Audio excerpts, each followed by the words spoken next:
everyone, this is Dr. Liz, and you're listening to Include with Dr. Liz. This show is about everyone, all people, including you. It's about people and their diverse lived experience in this world. I chat with guests to get to know them, their identities, and their inclusion needs, so we all have an opportunity to understand how best to include them, so together we can create a world where everyone thrives. Jennifer is described by others as a talented, beautiful, creative, generous, compassionate, and spirited soul. An award-winning published author, advocate, and weekend artist, Jennifer is most proud of being the caregiver to her late husband, Bob, her mother, Victoria, and her dad, Jim. Welcome, Jennifer. Thank you so much for having me, Dr. Liz. It's such a pleasure to have you. And if anyone just took a beat for a minute and went, okay, you're the caregiver to your late husband, your late mum and father. That's a lot of caregiving and a lot of grief. Are you okay? Yes, thank you for asking. I am okay. It's the hardest job and it's the most fulfilling. Right. Okay. Yeah. Well, I think we're going to learn quite a bit about that today because that's Yeah. inherently woven into who you are and what you bring to the world as well. So I'm really keen to learn, and it's probably opportune for me, not on the caregiving side of things, but the managing of grief side of things. While we're recording 2 days before my son's anniversary of his passing, it obviously won't go to air at the same time, so this could be therapeutic for me. So let's just see how we go. All right. Okay. If you're only listening and you're not watching, you'll just see I made like a, oh my goodness, okay, let's see if we can possibly do this expression. You completed a questionnaire, long list of identities, and you just picked 2. Can you share those with us? Sure. I chose female and I chose that I am aging. I am 58. And of course, we're all aging. But I have certainly reached that age where that is a noticeable factor. I do identify, however, just for the record, as Gen X. I am first year Gen X. I am not a boomer. Okay. Let's keep that crystal clear. I was speaking in an episode yesterday and I said I try to avoid using the generational labels because they have adopted such negative connotations now. I too am Gen X, I'll say that. But we used to say boomers are retiring. But in fact, the top end of our generation X are now starting to retire. So that was in the context that I was saying we can't generalize so much now. So you've got 10 years on me, but I'm also starting to feel like you can feel aging, right? Like as in hormone replacement therapy is required because I can't sleep during the night because the hot sweats are waking me up incessantly, right? So yes, I understand. All right. Now, while those are the identities that you ticked, you did share some other parts of your lived experience and identity in the other section. So can you share those with us? Yeah, I shared that I have been a family caregiver, which you mentioned, that I am a widow, that I am a griever, that I am a survivor sibling. I am in fact a sole survivor sibling and a motherless daughter. I have actually recently taken to commenting that I am a childless orphaned widow, because last summer I was lucky enough to spend the summer in what was originally my hometown, Santa Fe, New Mexico. And when people would say, well, why did you go there? I would say, well, there aren't a lot of advantages to being a childless orphaned widow, but one of them is that you can go spend the summers where you want to. And so I did it. Yeah. Through that. I think those of us that are that nickname of empty nester, when we get to there and you're suddenly like, I have my life back. So it's not a dissimilar experience that people say, why did you move to the United States? Because I could. Because I could, yeah. There's a lot to unpack there. And as I said, that, there is the pre and the post to caring, right? There's the role that you're playing and how that impacts your place in the world during the caregiving, and then the same then occurs after the caregiving is finished, and then how you're caregiving for yourself and how that affects your place in the world. So I don't know where to start on this one. I mean, let's just start with your husband. Tell me about your relationship and how it resulted in you being his caregiver. So my husband and I met, after the starter marriages and the other relationships were sort of over with, and we were at a place in our lives where we could just really fall in love. And we did. Wait, stop. I have never heard it explained better. Thank you. So I love the starter marriages. My husband and I are both on our third, and we know it's the right one now. Yes, So I'm going to steal that, and I love it. absolutely. Starter Absolutely. marriages. Okay, thank you. Absolutely. I'm Yeah, sorry so to we, interrupt. no, not at all. So we fell in love. I mean, really crazy in love. And it was beautiful. And one of the reasons, there were many things I fell in love with about Bob, but perhaps one of the biggest was that he was a hospice and palliative care physician. And I had already lost my brother and my mother, and I knew how important the work that he was doing was. So besides, he was, cute and funny and smart and all that good stuff. And so we fell in love and we got married and we lived this wonderful, wonderful life. And then he was really good at what he did. Really helped a lot of families navigate the most difficult time in their lives. And then he found a couple of lumps on the left side of his neck, and it was a metastatic site, and he was diagnosed with a stage 4 metastatic renal clear cell carcinoma. So then it was us, right? All the work that he had done, all the stuff that I had known from my personal background, we were now turning on ourselves. And he didn't have kids, I didn't have kids, we don't live around other family. So I was his only caregiver. It was important to him to maintain some privacy from his partners and his trainees. He was in a university hospital setting. And so it was very private. It was just us. I just, on a side note, I kept an art journal. Like I said, I'm a self-taught sort of weekend artist, and I kept an art journal while I was caring for him.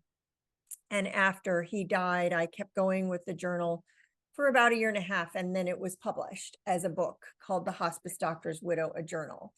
And that sort of launched me into this space of recognizing family caregivers, of recognizing grievers, right? And recognizing acute grief and those that we don't get over grief, we carry it. We learn how to carry it.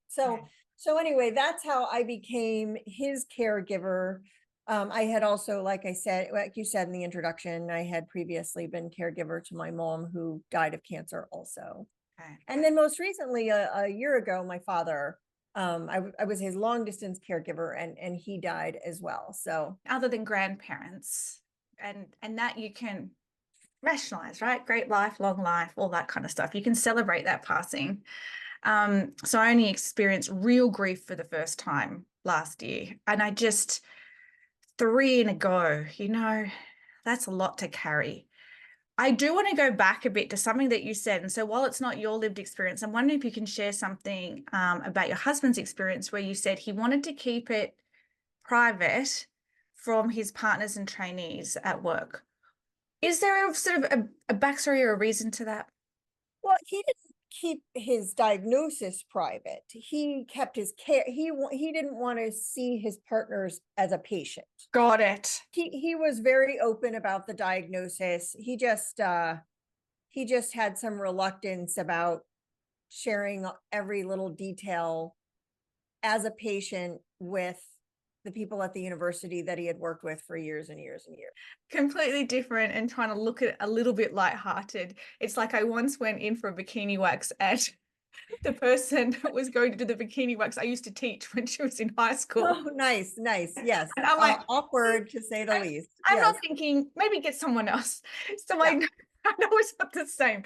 Just bring a bit of light to it. I can No, understand that totally. keep things separate. So how long was the caregiving process for you?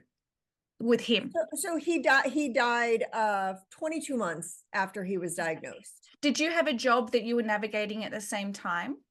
I was very lucky in that by that time I was working a sort of a part-time thing that allowed me to just Okay. step away and really focus on him and focus on, Bob and I did a very thorough job of preparing for his death and my survivorship. We sold our big house, we downsized, we moved into the condo where I live now because he knew I was not going to do well by myself in a big house.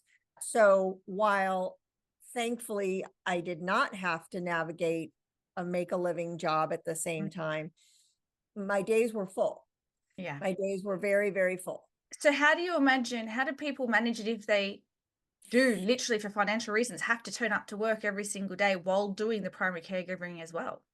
That's a huge identity and include issue, right? 1 in 5, perhaps even closer to 1 in 4 adult Americans are in a family caregiving situation. And that ranges from running by your mom's house to, pay her bills and get some stuff in order to, full on bedside. I have a friend, when her husband was dying, she had a nanny cam, so that she could see him. And then a neighbor, she lived far from work, but she watched him. And then if he had problems, she called the neighbor and the neighbor ran over. So it's a tremendous balancing act. If you live with the person you're caring for, on average, you're spending 37.4 hours a week caregiving, right? So if your full-time job is 40 hours, you've got a second full-time job caring for that person. And that's an adult. That's not kids. So let's say on top of that, you have a couple kids in high school who are coming and going, and you're trying to keep track of that. I mean, the burden is just unimaginable for those who haven't yet gone through it. I mean, while we're on the topic, do you have any tips or advice or any observations on how you think organizations could better address the inclusion needs of people that are going through that process of caring? That's such a great question. I think the first, as they say, the first step is admitting you have a problem, right? So the first thing is to get familiar with some of these facts. And when we say 1 in 5 or 1 in 4, look to your left and look to your right. One of those folks is in a full-on caregiving situation. And then there are some organizations that are making some resources available to family caregivers, or even just being a little bit more flexible with time, coming in a little late or working remotely, because I can do both a lot easier when I'm working remotely. So that flexibility in the workplace would go a really long way. And I can just encourage people to learn about it and read about it, and encourage HR departments,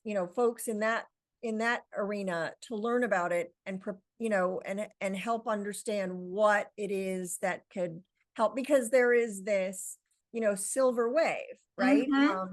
Right, the boomers are all aging into this, and with that comes illness and end of life. And so this isn't going away. This isn't going away.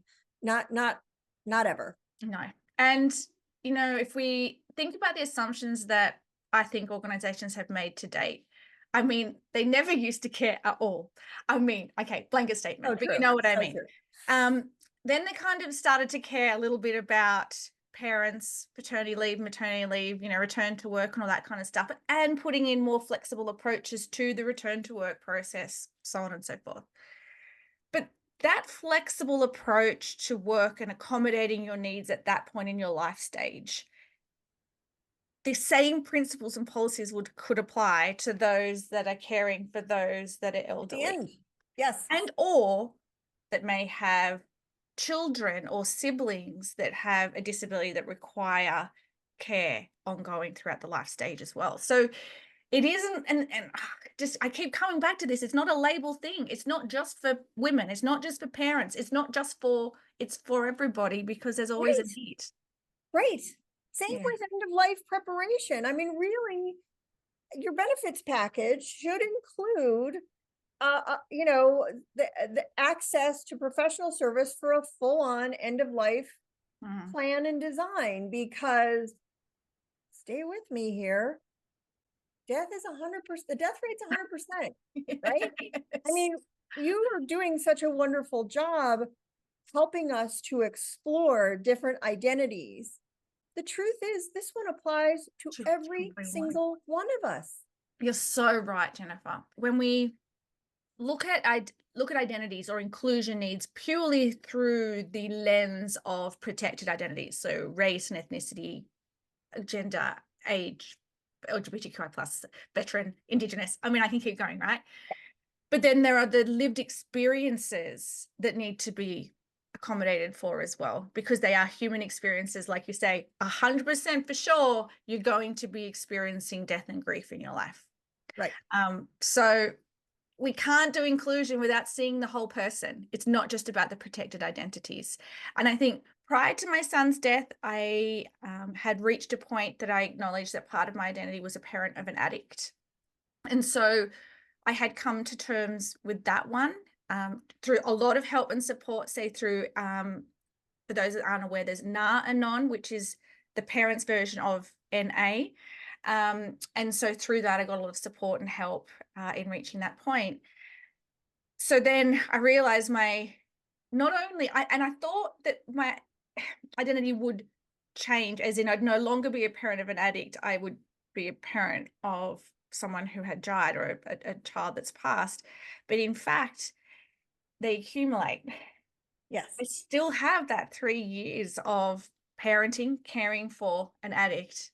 And then I now am a grieving parent. So it's interesting. I think this is the first time I'm sort of reflecting on this, that it's the loading of, right? Just because you're no longer a caregiver doesn't mean you have that experience of where you didn't have any space to care for yourself. On that topic, if we're talking about 40 hours at work, so this obviously may not necessarily be to you, but part-time, 20 something hours working a week, full-time caregiving, how do you make sure you look after yourself? How do you self-care in that time? It takes a lot of effort, and you have to accept that it happens on a much smaller scale, right? Like, it's not sometimes the most self-care that a caregiver can get is 4 consecutive deep breaths. Mm. That's it. But I have yes, there are ways. I have a couple of things I listen to. I listen to Jeremy Irons read a T.S. Eliot poem that Okay. only takes a few minutes, but it is very soothing to me. And that's I can put that on and kind of bring my heart rate down and just chill. I contend that the basics, water and food and rest, are completely overlooked in a family caregiving situation, so that if you can just kind of get back to those basics and make sure you stay hydrated and keep something in your stomach, and even closing your eyes for 5 minutes will help. Because you, for a long time, at a certain point in the caregiving phase, you don't sleep through the night. I'm on the periphery of this, and so I know someone that's a caregiver looking after someone that is terminally ill. Like, what do Yeah. you need from me? There's a couple things I don't need from you. I Oh, good. don't need you to tell me, let me know if there's anything I can do to help. Okay. Not helpful. Not at all helpful. That made you feel better. That did not help me in any way. So what I'd rather see you, what I need from you instead of that is, a text in the morning that says, I'm headed to the grocery at about 1 o'clock this afternoon. Text me your list and I will leave the bag on your doorstep. Love And it. so I know I have until, just before 1 o'clock to give you my list. I know that you're not going to expect a visit with me Mhm. afterward, right? And you really did help me out with something very specific. Same with the drugstore, the dry cleaners, whatever it is, you know. Yeah. And so yes, I need that from you. I need that you won't forget about me. And by that, I mean that there was a point in my journal where I said, you know, our best friends in this are the ones who check in frequently, usually by text, Mm. with no expectation of a response. So I have a number of people I know who are going through both caregiving and this is true for grievers Yes. too, that I just send, you know, the bouquet emoji to periodically, right? And just every couple days or once a week or whatever, just send them some kind of message. I'm thinking of you, or some little emoji that says I'm thinking of you. And you don't have to write back. It is, and sometimes if I don't know the person that well, I will start out by saying, I'm going to send you a text periodically to let you know I'm thinking about you. I have no expectation of a response Mm. ever. So, you know, and if you do for some reason need them to respond to something, put a question mark on it and, you know, Yeah. distinguish it. But in general, one of the, you know, people say when they get cancer, they feel very, very isolated. And it's certainly true. I observed people treat my mother and my husband differently and disappear basically once they got diagnosed. I'll tell you who's lonelier is the caregiver, right? It's because there are people who will periodically check in on Bob and say, you know, Mm. he's going to die at some point, and I'm really going to regret that I didn't check in That on him, better be nice. right? But nobody says, I'm going to check in on Jen because she's taking care of Bob and she might need. Yeah. Thank you for sharing the practical what to and what not to do. So you mentioned earlier around the journal that you kept. Mhm. Um, I too actually, it wasn't a journal, it wasn't artistic art, it was just creative work. I found creative work, I can just disappear into it. I can lose hours and days. So it was work related, but it was therapeutic at the same time. So I can understand finding that creative outlet was helpful. How did you just cut time aside to do that? And how did that then turn into a book? I do digital collage. So when he was relatively well, I could do that in my spare time.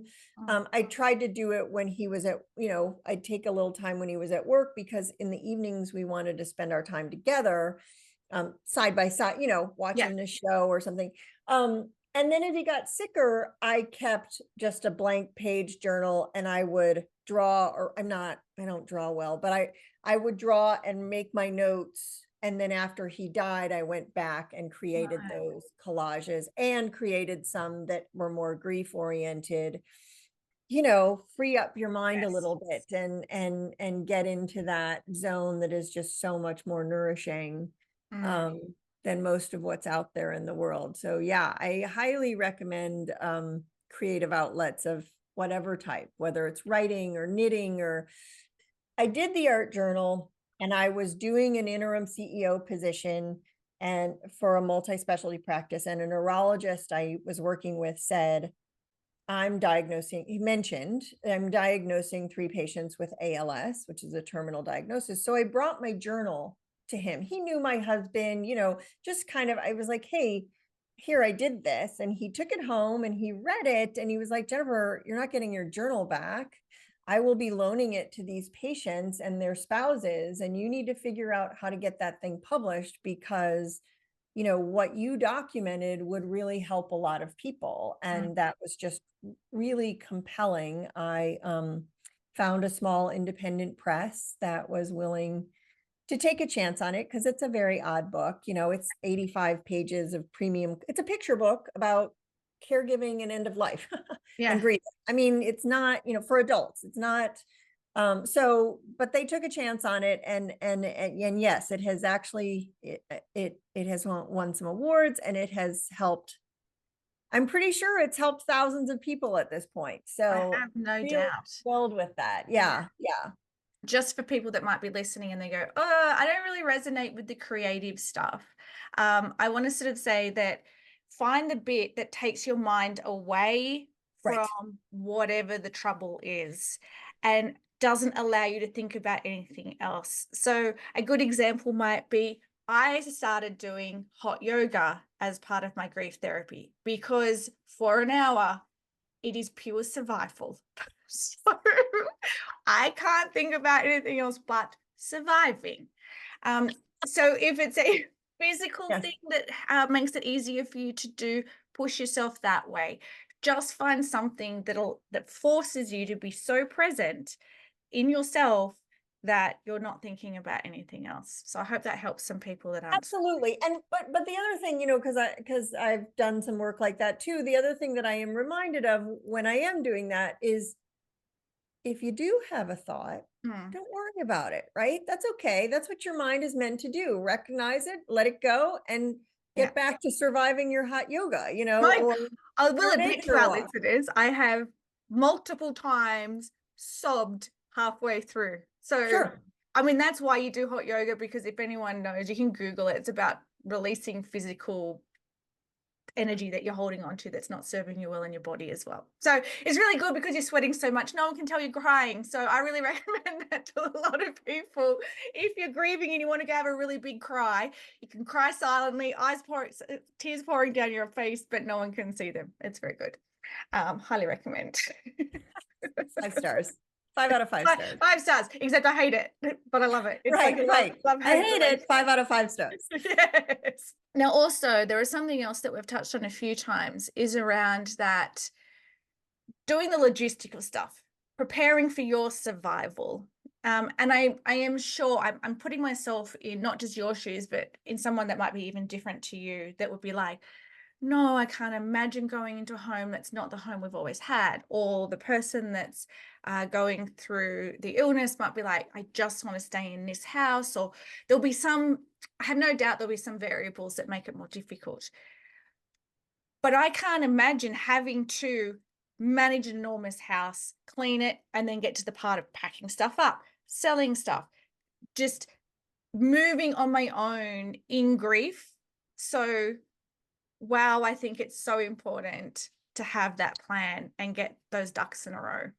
It is not only important, it is some of the most intimate work or exchange you can have with someone you love, right? Yeah. That you are, I mean, we went to the HR office of the VA because my husband worked for the VA, and we spent an hour and a half setting up my survivor benefits. And it was probably about a month to 6 weeks before he died.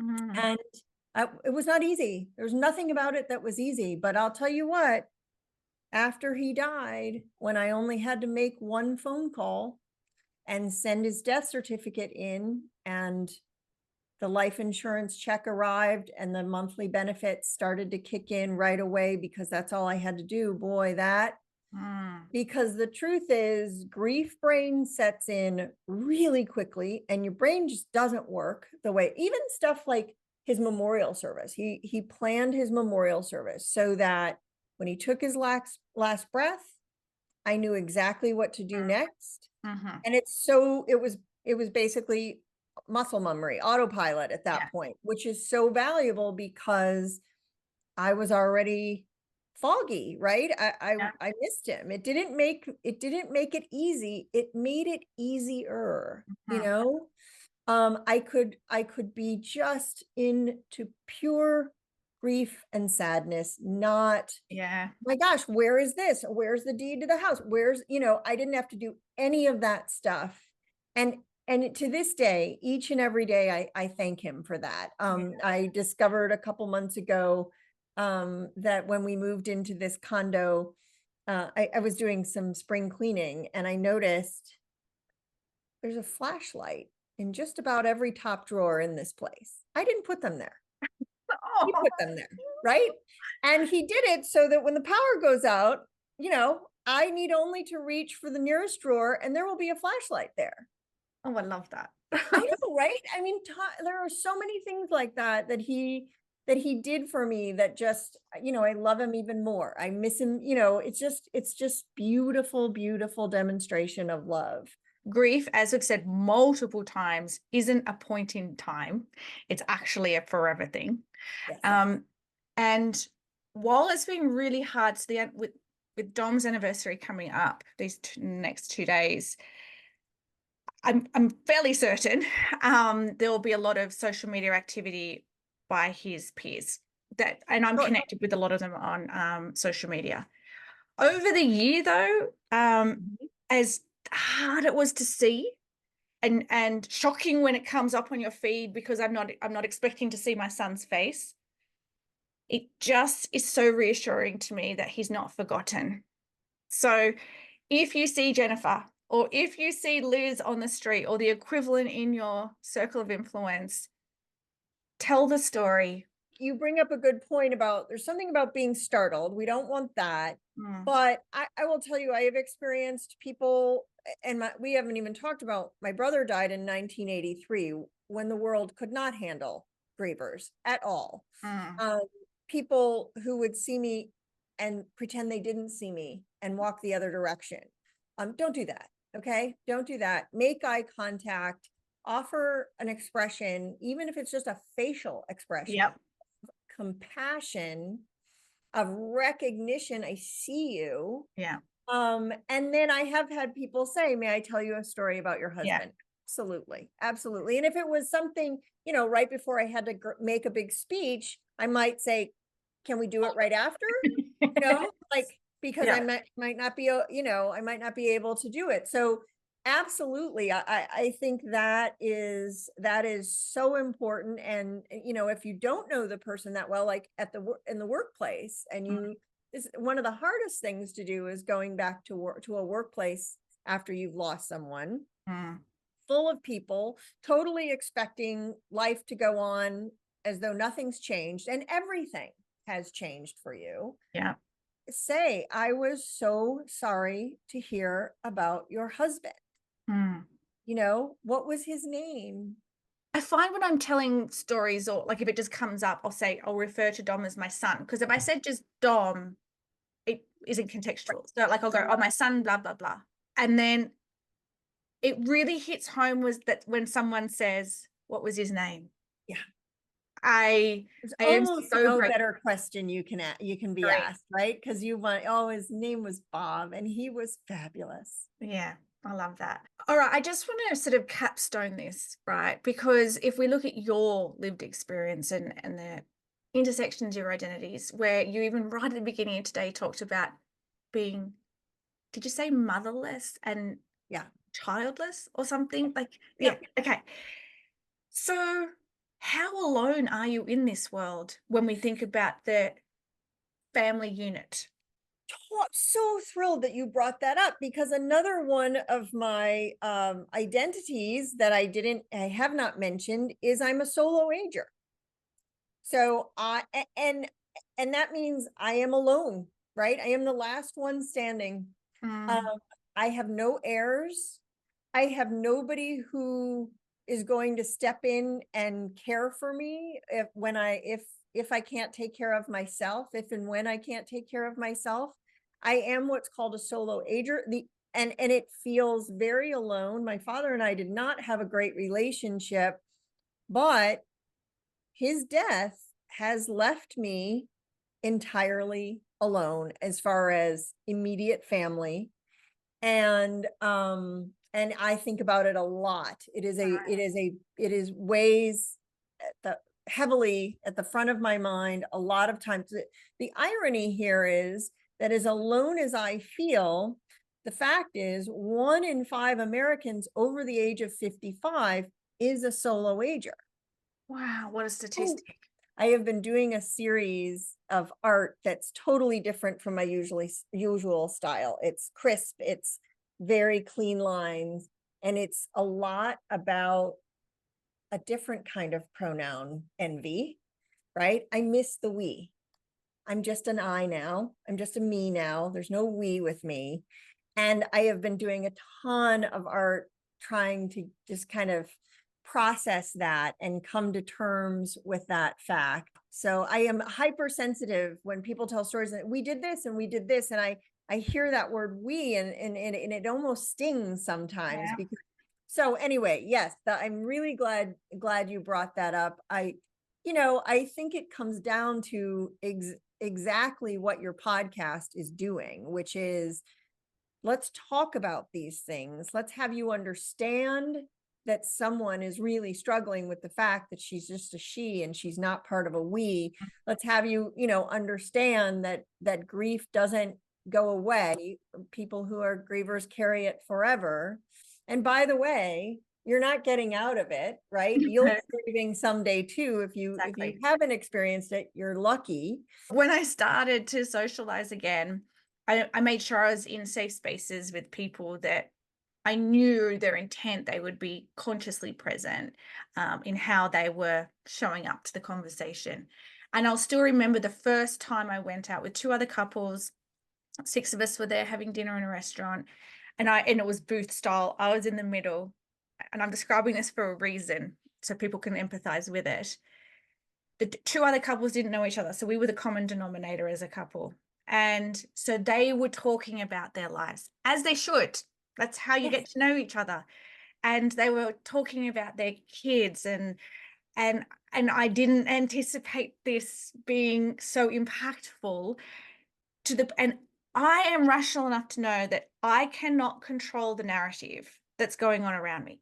I have to learn how to accommodate in that. I'm not expecting you not to talk about your children. But then I had a very visceral response. I had an anxiety attack start to come on, and then I had to leave. Right? I remember sitting there longer than I should have.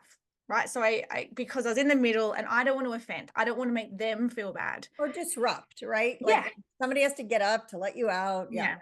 And on retrospect, I think I look back and they were all so self-aware. Like they all came out and realized, oh my God, we just realized what happened. I am so sorry. And I'm saying to them, no, I can't stop you talking about your family, but at least recognize that that wasn't me offending you. I was me going into self-protection mode. Protection. Yeah. But on that same topic, if we're with someone that we know well, we just need to try our best to accommodate our stories, I guess, a little bit to the situation if we're in that acute phase. But then a whole year later, I went to another event only last week, and it was a work event, and people were just sort of telling stories and getting to know each other. And there's so much talk about children, and someone was telling about how they were watching videos of their kid giggling, and I'm like, uh-oh, didn't know this was happening today. And grief chose me in that moment.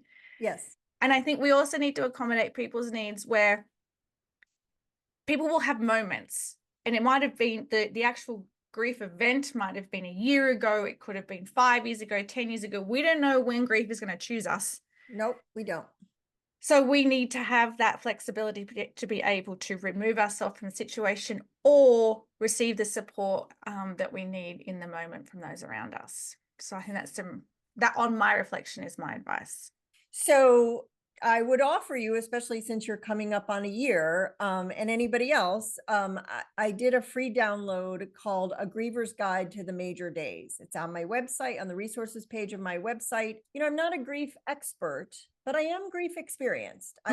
My brother died 40 years ago, and I have had, and then of course, as you pointed out, right, you get the layered experience in those last 40 years.